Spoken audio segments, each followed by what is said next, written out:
দুটো বিষয় এখানে। প্রথমত বিষয় হলো মানবাধিকার।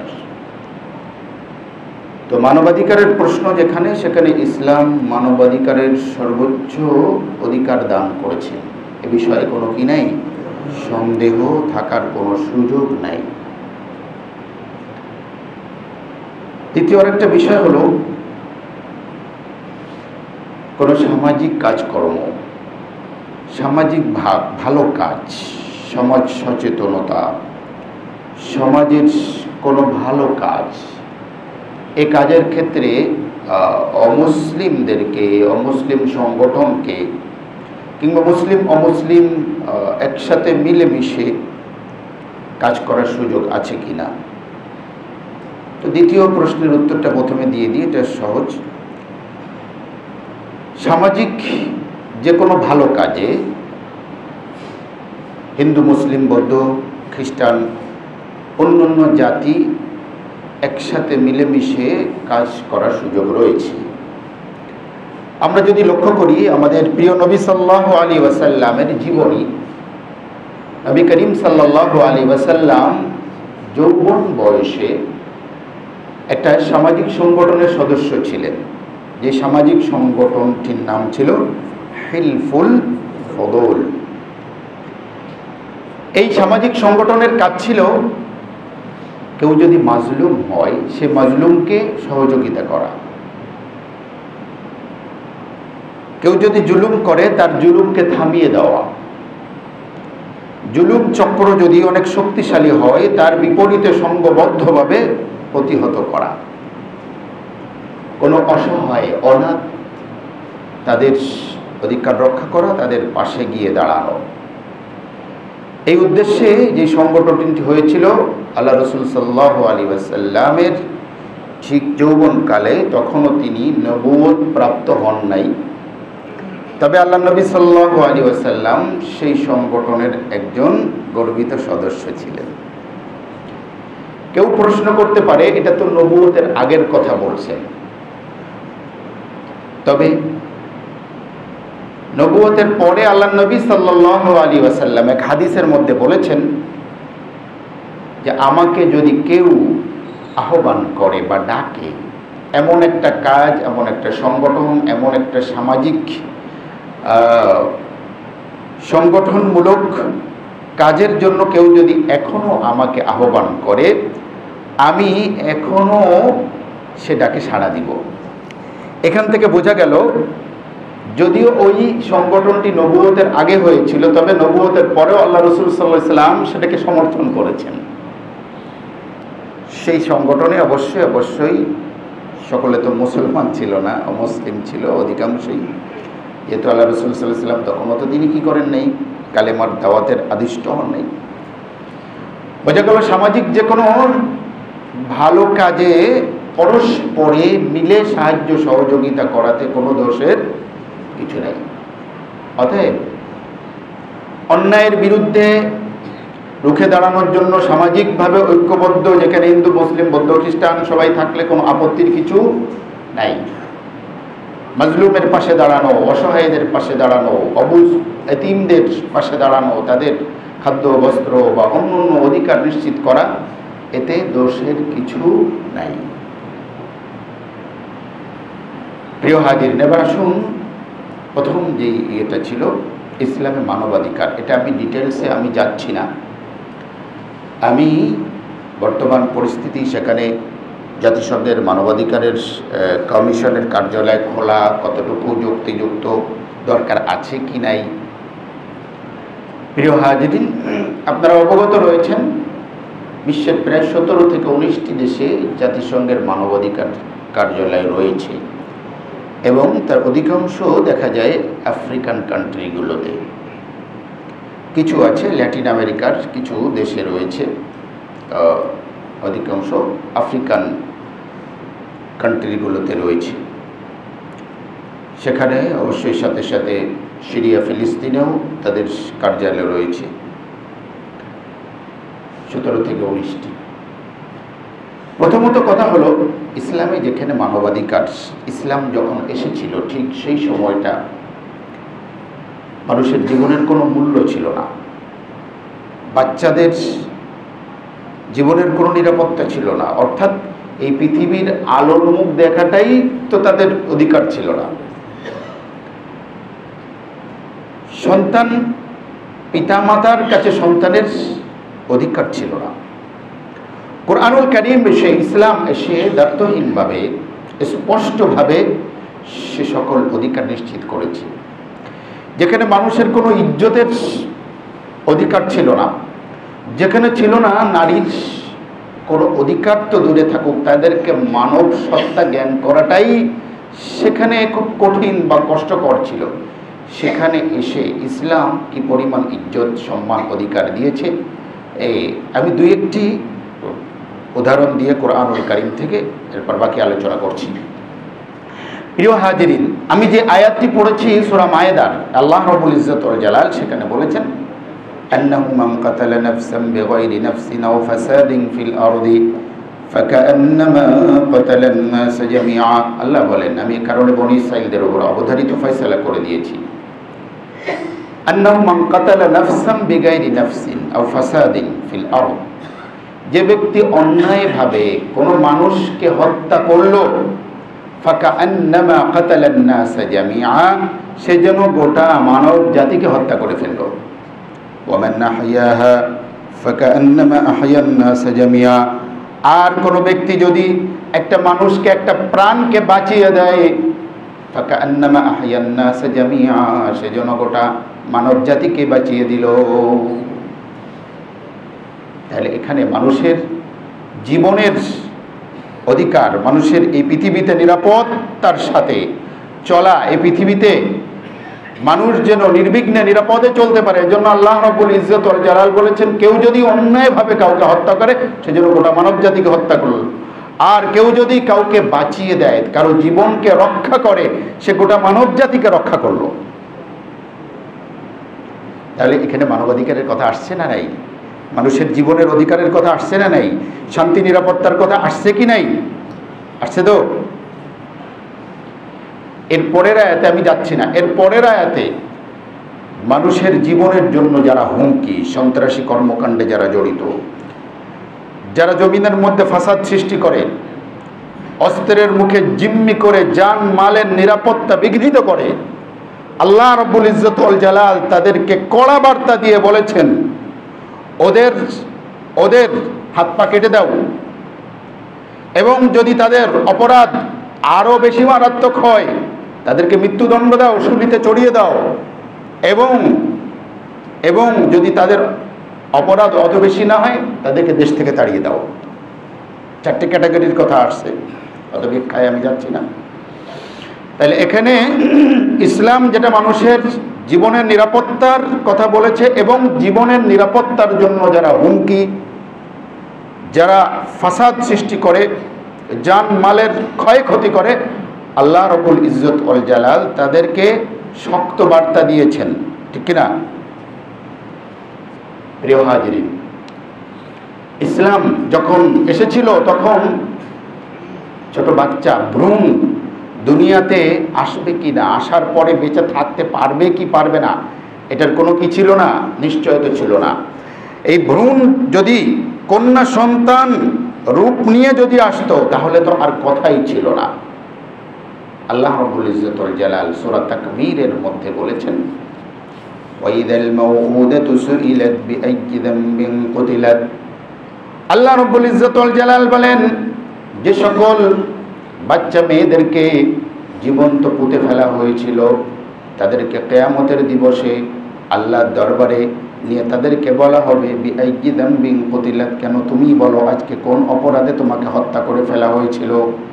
তখন বলবে, আল্লাহ আমাকে কোনো অপরাধে হত্যা করা হয়নি, আমার অপরাধ ছিল এটাই, আপনি আমাকে কন্যা সন্তান হিসেবে পৃথিবীতে পাঠিয়েছিলেন। তাহলে দোষটা আল্লাহর ঘাড়ে চাপিয়ে দেওয়া হলো না, আল্লাহর কাছে চলে যাও না যে আমি আল্লাহ কন্যা সন্তান হিসেবে সৃষ্টি করেছি এজন্য মেরেছিস। তাহলে দোষটা কি আল্লাহকে দেওয়া না, খালেককে দেওয়া না? অথচ সৃষ্টি কে করেছেন? আল্লাহ। সৃষ্টি করার আমাদের কোনো আছে? তাই স্রষ্টা কে? আল্লাহ। এবং আল্লাহ রাব্বুল ইজ্জত ওয়াল জালাল কোরআনুল কারীমের মধ্যেই বলেছেন সূরাতুশ শূরা 25 নম্বর পারা, ঠিক আছে তো? সূরাতুশ শূরার মধ্যে আল্লাহ রাব্বুল ইজ্জত ওয়াল জালাল 49-50 নম্বর আয়াতে বলেছেন, লিল্লাহি মুলকুস সামাওয়াতি ওয়াল আরদি ইয়াখলুকু মা ইয়াশা ইয়াহাবু লিমান ইয়াশাউ ইনাসা ওয়া ইয়াহাবু লিমান ইয়াশাউ যুকুর আও ইউযাওযিজুহুম যুকরানা ওয়া ইনাসা ওয়া ইয়াজআলু মান ইয়াশাউ আকিমা ইন্নাহু আলিমুন কাদির। বলে আল্লাহ বলেন, লিল্লাহি মুলকুস সামাওয়াতি ওয়াল আরদি, আসমান এবং জমিনের রাজত্ব একমাত্র আল্লাহর। ইয়াখলুকু মা ইয়াশা, আল্লাহ যা চান তাই সৃষ্টি করেন। ইয়াহাবু লিমান ইয়াশাউ ইনাসা, আল্লাহ যাকে চান তাকে কন্যা সন্তান দান করেন। সুবহানাল্লাহ বলেন। আল্লাহ কন্যা সন্তানের কথা আগে বলেছেন, আল্লাহ যাকে চান তাকে কন্যা সন্তান। ইয়াহাবু, ওয়াহাবা, ইয়াহাবু, আরবিতে ওয়াহাবা ইয়াহাবু শব্দের অর্থ হলো গিফট করা, দান করা। হিবা, হিবা মানে গিফট করা। আল্লাহ বলেন আল্লাহ যাকে চান তাকে কন্যা সন্তান গিফট করেন। এক নম্বরে কি কন্যা সন্তানের কথা আল্লাহ বলেছেন। দ্বিতীয় 2 নম্বর গিয়ে পুত্র সন্তানের কথা বলেছেন। ইয়াহাবু লিমান ইয়াশাউ ইনাসা ওয়া ইয়াহাবু লিমান ইয়াশাউ যুকুর, আল্লাহ যাকে চান তাকে পুত্র সন্তান দান করেন। 1 নম্বরে কন্যা, 2 নম্বরে কি পুত্র। এবং আল্লাহ ওয়াহাবা বলেছেন গিফট। তাহলে কন্যা সন্তান আল্লাহর পক্ষ থেকে কি গিফট, পুত্র সন্তানও আল্লাহর পক্ষ থেকে গিফট। তবে 1 নম্বরে কি সিরিয়ালে কন্যা। আও ইউযাওযিজুহুম যুকরানা ওয়া ইনাসা, আল্লাহ যাকে চান পুত্র কন্যা দুটোই দান করেন,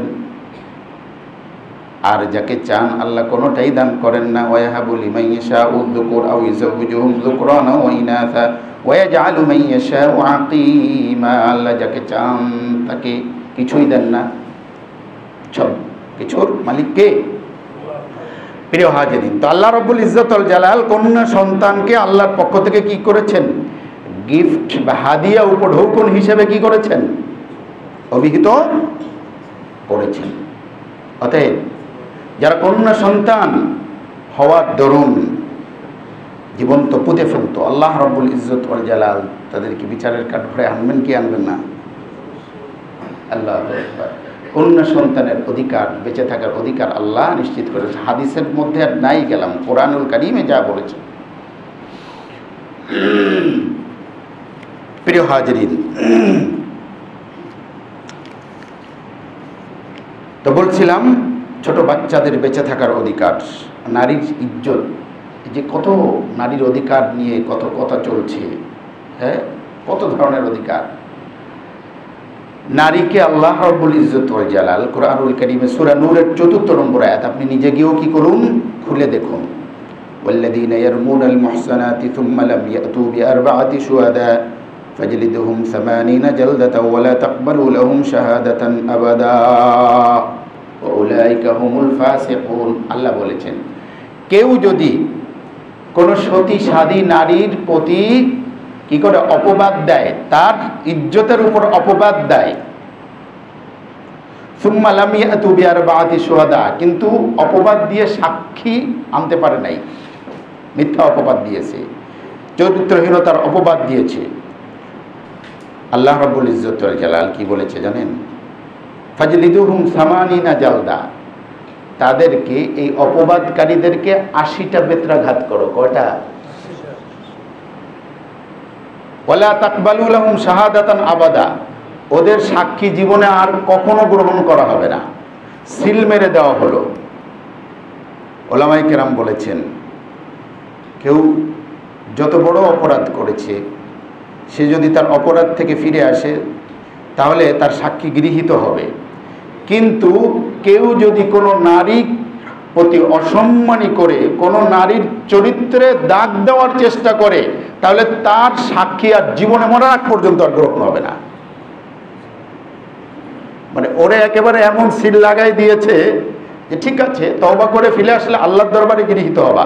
কিন্তু দুনিয়ার কোনো কোর্ট, কোনো আদালত যখন জানে নারীর প্রতি অসম্মানী করে কি করেছিল, অপবাদ দিয়েছিল, কোর্ট বা আদালত কর্তৃক তোমার মানে কালো তালিকাভুক্ত হয়ে গেলে জীবনে আর কোনোদিন তোমার সাক্ষী গৃহীত হবে না।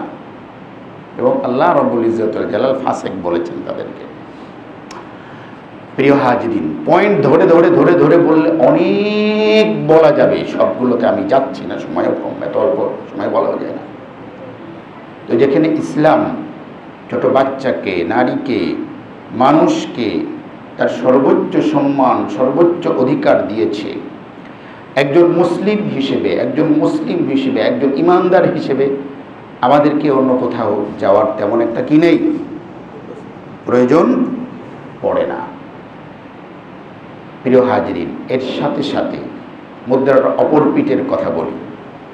ইসলাম যেখানে অধিকার নিশ্চিত করেছেন, সেখানে যারা এর বিরোধিতাকারী, অর্থাৎ যেমন বেঁচে থাকার অধিকার নিশ্চিত করেছেন, বেঁচে থাকার জন্য, প্রাণ নাশের জন্য হুমকি, তাদের জন্য কি করেছেন? শাস্তির বিধান করেছেন কি করেন নাই? সূরা মায়েদার 32-33 নম্বর আয়াত আপনি নিজেও দেখে নিন।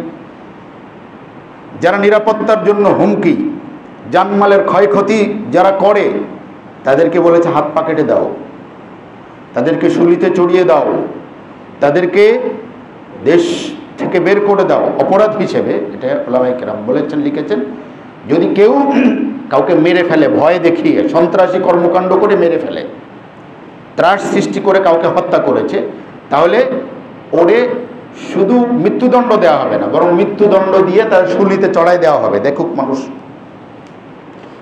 আর যদি শুধুমাত্র কি করছে, ভয় ভীতি দেখিয়েছে আর কি, অস্ত্র দেখিয়ে ভয় দেখিয়েছে, তাহলে কমপক্ষে ন্যূনতম শাস্তি হলো তার কি করা, তার নাগরিকত্ব কেটে দেওয়া। আও ইউনফাউ ফিল আরদ। দেখছেন প্রিয় হাজরিন? আর যদি ভয় ভীতি দেখিয়ে অর্থ সম্পদ নিয়ে নেয় জোর করে, তাহলে বলছে হাত পা কেটে দাও। তাহলে নিরাপত্তার জন্য, জানমালের নিরাপত্তার জন্য যে বা যারা হুমকি, তাদের শাস্তির বিধান আছে কি নাই? দ্বিতীয় নম্বর, ইজ্জতের কথা বললাম। একজন নারী বা এবং পুরুষের ইজ্জতের সর্বোচ্চ অধিকার দেওয়া হয়েছে, কিন্তু এই ইজ্জত যারা নিজেরাই নষ্ট করে, যারা নিজেরাই কি করে, এই ইজ্জত বা সম্মান নষ্ট করে ফেলে, তাদের শাস্তি আছে না নেই? নারীর প্রতি অবমাননা করা, নারীর ইজ্জতের উপর কেউ যদি আঙ্গুল তোলে, তাহলে যেমন শাস্তি রয়েছে, এই নারী বা পুরুষ নিজেরা যখন নিজের ইজ্জত নষ্ট করবে, তাহলে সেখানে শাস্তি থাকবে কি থাকবে না? আরেকজন যদি আপনার দিকে খারাপ আঙ্গুল তোলে, এমন যেহেতু এখানে শাস্তি রয়েছে, ঠিক এই ইজ্জতের পরিপন্থী কাজ যদি নারী বা পুরুষ নিজেই করে, সেখানেও কি আছে? শাস্তি আছে। ওইটাকে অধিকার নিশ্চিত করা নয়, বরং সেটাকে অশ্লীলতা ছড়ানো। যার কারণে আল্লাহ রাব্বুল ইজ্জত ওয়াল জালাল বা জিনা বা ব্যভিচারের ক্ষেত্রে কড়া বার্তা দিয়েছেন। সূরা নূরের 2 নম্বর আয়াত আপনি পড়ে দেখুন, আয-যানিয়াতু ওয়াজ-যানি ফাজলিদু কুল্লা ওয়াহিদিন মিনহুমা মিআতা জালদা ওয়া লা তা'খুযকুম বিহিমা রা'ফাতুন ফি দীনিল্লাহি ইন কুনতুম তু'মিনুনা বিল্লাহি ওয়াল ইয়াউমিল আখির। আল্লাহ বলেন, ব্যভিচারী নারী পুরুষ যদি তারা ব্যভিচার করে এবং সেটা প্রমাণিত হয়, তাহলে তাদেরকে কি করো? 100টি বেত্রাঘাত করো। ওয়ালা তা'খুযকুম বিহিমা রা'ফা ফি দীনিল্লাহ, আল্লাহর দ্বীন কায়েম করতে গিয়ে, আল্লাহর বিধান কার্যকর করতে গিয়ে তোমাদের অন্তরের মধ্যে যেন কোনো দয়া মায়া যেন না আসে। কেন? এখানে দয়া মায়া করা মানে হলো মানবাধিকার লঙ্ঘন করা। এখানে দয়া মায়া করা মানে কি? মানবাধিকার লঙ্ঘন করা, মানুষের ইজ্জত আবরুকে লঙ্ঘন করা। কাজেই কোনো সংঘ, কোনো সংগঠন, জাতীয় হোক আন্তর্জাতিক হোক, যদি ব্যভিচারিণীর অধিকার নিশ্চিত করতে চায়, সমকামীদের অধিকার নিশ্চিত করতে চায়, ইসলাম এখানে একেবারে ঠ্যাং বাইরে ভেঙে গুঁড়ো গুঁড়ো করে দিবে, একেবারে কোনো এক চুল পরিমাণ ছাড় দিবে না। কারণ এটাকে অধিকার নিশ্চিত করা নয়, বরং এটাকে মানুষকে কি করা? পশু বানানো। বুঝাতে পারছি? কোরআনুল কারীম সূরা বনী ইসরাঈলের মধ্যে আল্লাহ বলেছেন, ওয়ালা তাকরাবুজ জিনা ইন্নাহু 32 নম্বর আয়াত, ওয়ালা তাকরাবুজ জিনা ইন্নাহু কানা ফাহিশাতাও ওয়া সাআ সাবিলা, তোমরা জিনা বা ব্যভিচারের ধারে কাছেও যেও না। ইন্নাহু কানা ফাহিশাতাও ওয়া সাআ সাবিলা, নিশ্চয়ই এটা অশ্লীল কাজ এবং খুব নিকৃষ্ট পথ। অতএব আপনি যদি অধিকারের কথা বলেন যে কাউকে বিনা বিচারে হত্যা করা যাবে না, আপনার সাথে আমি একমত রয়েছি। আপনি যদি বলেন যে কাউকে গুম করা যাবে না, আপনার সাথে আমি একমত রয়েছি। কিন্তু আপনি যদি এ কথা বলেন, অধিকারের নামে যদি বলেন যে সমকামীদেরকে অধিকার নিশ্চিত করতে হবে, আপনার সাথে আমি মোটেও নাই। দুইটা ভালোর সাথে বা 8টা ভালোর সাথে 2টা খারাপ মিশিয়ে দিবেন, আমি আপনার পুরো প্যাকেজই আমি নিতে চাই না। কারণ আপনার প্যাকেজের মধ্যে কি আছে? গোলমাল রয়েছে। আমি বোঝাতে পারছি না? আপনি একটা প্যাকেজ, এখন তো অনেক সব কিছু প্যাকেজ সিস্টেমের মধ্যে, তো প্যাকেজের মধ্যে দেখা যাচ্ছে অনেক ভালো ভালো জিনিস আসলো, 2টো খারাপ জিনিস, একটা হলো আধা কেজি শূকরের মাংস, আর হলো এই 250 গ্রাম মদ, আর বাকি গরুর গোস্ত আছে, এই আছে, সব আছে, সব লাস্টে 2টে। আমি পুরো প্যাকেজ ধরেই নিতে চাই না। কেননা এই জন্য নিতে চাই না, আপনার ওই দূষিত জিনিস দ্বারা আমার ভালো জিনিস কলুষিত হয়ে যাওয়ার সম্ভাবনা রয়েছে। বুঝাতে পারছি না? অতএব অবশ্যই এই জাতিসংঘের মানবাধিকার কার্যালয় ভালো কাজ, সেটা তো ঠিক আছে, কিন্তু এটার সাথে আপনি যদি সমকামীদের অধিকার প্রমোট করতে চান, এবং গত কয়েকদিন আগে বেশ গণমাধ্যমে অনেক লেখালেখি হচ্ছে, সেখানে বেশ কিছু গণমাধ্যমে আসছে, ওনারা জাতিসংঘের পেজ থেকে উদাহরণ রেফারেন্স টেনে বলেছেন তারা কি কি অধিকারের কথা বলে। এগুলো হচ্ছে বিচার বহির্ভূত হত্যা, গুম, খুন, এগুলো বিরোধিতা, ঠিক আছে। লাস্টে গিয়ে এটাও বলা হয়েছে যে কোনো অধিকার এবং সমকামীদের অধিকারের কথাও সেখানে আছে, সে কথাও কি রয়েছে। এই জন্য ওইটাই বললাম, আপনার একটা ভালো জিনিসের সাথে একই প্যাকেজে 2টা খারাপ জিনিস আপনি ঢোকাই দেবেন, আপনার ওই প্যাকেজের আমার দরকার নেই। বুঝাতে পারছি? প্রিয় হাজরিন, 2 নম্বর কথা যেটা যৌক্তিক আলোচনা বা সমালোচনা হতে পারে, সেটা হলো এই পর্যন্ত জাতিসংঘের মানবাধিকার কমিশন, অবশ্যই সেটা তো কোনো ধর্মীয় সংগঠন না, তবুও যে কয় জায়গায় যেখানে মানবাধিকারের কমিশন কার্যালয় রয়েছে, সেখানে তারা উল্লেখযোগ্য যে কিছু করতে পেরেছেন, বিষয়টা এরকম নয়। ফিলিস্তিনের যে বিষয়টা, সেটা 50 বছরেরও বেশি, 60-70 বছর, 60 বছর না মেবি, তো এই 60 থেকে 70 বছরের মাঝামাঝি ধরে সেখানে মানবাধিকার লঙ্ঘন হচ্ছে, প্রতিদিন লঙ্ঘন হচ্ছে। ছোট শিশু বাচ্চা থেকে নিয়ে করে সেখানে ওষুধ ঢুকতে দেওয়া হচ্ছে না, খাবার ঢুকতে দেওয়া হচ্ছে না, এত জালেম বা বর্বর। তো এদেরকে কি নির্বৃত্ত করতে পেরেছে? নির্বৃত্ত করতে পারেনি। সর্বোচ্চ একটা নিন্দা বিবৃতি দিয়ে তারা কি হয়ে যায়? ক্ষান্ত হয়ে যায়। আমার পেটে খিদা, আপনি আমাকে খাবার দিবেন, আমার শরীরে পোশাক নাই, আপনি কি করবেন? তাই না? আপনি আমার গলা ধাক্কা দিয়ে, আপনি আমার ধাক্কা দিয়ে ফেলে দিয়ে আমার হাড় গোড় ভেঙে দিলেন, আর সরি বলে চলে যাবেন, সেটা হবে না। চিকিৎসার ব্যবস্থা করতে হবে যদি ভুল করে পড়ে থাকেন, আর যদি ইচ্ছা করে করেন তাহলে আপনার হাড় গোড় ভেঙে দেওয়া হবে। এটাই হলো মানবাধিকার। বুঝাতে পারছি?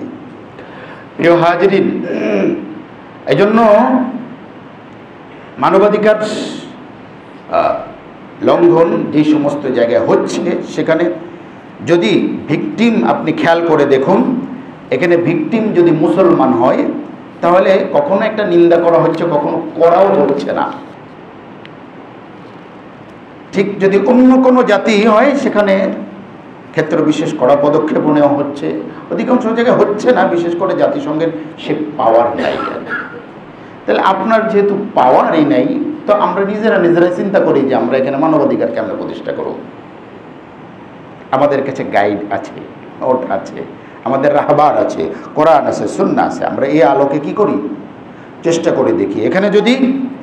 এখানে যদি মারামারি হয়, 2 গ্রুপ লাগে, আল্লাহ সূরা হুজুরাতের মধ্যে বলেছেন, ওয়াইন তায়ফাতানি মিনাল মুমিনিনা ইকতাতালু ফাসলিহু বাইনাহুমা, তোমাদের মধ্যে 2টো গ্রুপ যদি লেগে যায়, সংঘাতে লিপ্ত হয়ে যায়, তোমরা ফাসলিহু বাইনাহুমা, আপোষের মধ্যে কি মিলমিশ করে দেওয়ার চেষ্টা করো। ফাইন বাকাত ইহদাহুমা আলাল উখরা, যদি একটা গ্রুপ আরেকটা গ্রুপের উপর প্রবল হয়ে জুলুম করে, ফাকাতিলুল্লাতী তাবগী হাত্তা তাফিয়া ইলা আমরিল্লাহ, যারা জুলুম বা অন্যায় করছে তাদের বিরুদ্ধে গিয়ে তোমরা দাঁড়াও, হাত্তা তাফিয়া ইলা আমরিল্লাহ। প্রিয় হাজিরিন, দুঃখজনক হলো সত্য, আমাদের গ্রামে একটা কথা প্রচলিত আছে এই এলাকায়, এই যে নাচে সেই গায় সেই বিয়ের বর হয়, একটা এমন একটা কথা ছন্দ আছে, যে নাচে সেই গায় সেই বিয়ের বর হয়, বরই নাচতেছে সেই গাইতেছে, কারণ গাওয়ার কেউ নেই। তাহলে এখানে যারাই মানবাধিকার লঙ্ঘন করতেছে তারাই মানবাধিকারের কথা বলতেছে। তাইলে আপনি নিজে রাতের বেলায় এসে হত্যা করবেন না, দিনের বেলায় এসে মানবাধিকারের কথা বলবেন, আপনার অধিকারের দরকার নেই আমার। আপনি রাত্রেবেলায় হত্যাকাণ্ড বন্ধ করেন আগে। এবং এই জাতিসংঘ নামক সংগঠন কে চালায়, কারা চালায়, কমনে চলে, এগুলো আমার থেকে, আমি একজন মৌলবী থেকে আপনারা ভালো জানেন, ঠিক না? নামে জাতিসংঘ, প্রায় 200টি দেশ তার সদস্য, সম্ভবত মেবি 200টি দেশ তার সদস্য। নামে জাতিসংঘ হলো, কামে কিন্তু গুটি কয়েক প্রভাবশালী দেশই কি চালায়, এবং তাদের কথাই কি চূড়ান্ত। যেখানে গোটা পৃথিবীর 90 থেকে 95% দেশ তারা ফিলিস্তিনি যুদ্ধ থামাতে বলে, গুটি কয়েক রাষ্ট্র তারা তাদের পাওয়ারে সেখানে কি করেছে। আজকে যদি আমেরিকা বলে যে একটা গুলিও চলবে না ফিলিস্তিনে, ইসরায়েলের বাপের ক্ষমতা আছে সেখানে গুলি চালানোর? ইসরায়েলের বাপের ক্ষমতা আছে? হ্যাঁ, ইসরায়েল কি জিনিস তা তো কিছুদিন আগে আমরা টের পাইলাম, যে তার কি ঝাড়ি ঝুড়ি আছে তা তো আমরা, ইরানিরা মোটামুটি একেবারে কি করে দিয়েছে, মোটামুটি সাইজ করে দিয়েছে। ওর কি মাল আছে সেটা বিশ্ববাসী ভালোই জানা হয়ে গিয়েছে, ওই যে কার পাওয়ারে আছে সেটাও জানা হয়ে গিয়েছে। দড়ি দড়ি করে মার্কিনীদের মধ্যস্থতায় কি করছে, আচ্ছা আপাতত থাম ভাই, এর চেয়ে যদি আরো বেশি সময় দীর্ঘায়িত হয় তাহলে একেবারে ছাল চামড়া উঠে যাবে। বুঝাতে পারছি প্রিয় হাজিরিন? এজন্য আমরা সেই মানবাধিকার চাই না যেই মানবাধিকারের সাথে বিষাক্ত কিছু রয়েছে, সেটা আমরা চাই না।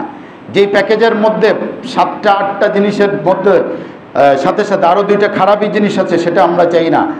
যে অধিকারের মধ্যে অশ্লীলতা ছড়িয়ে দেওয়া হয় সে অধিকার আমরা চাই না। বুঝতে পারছি প্রিয় হাজিরিন?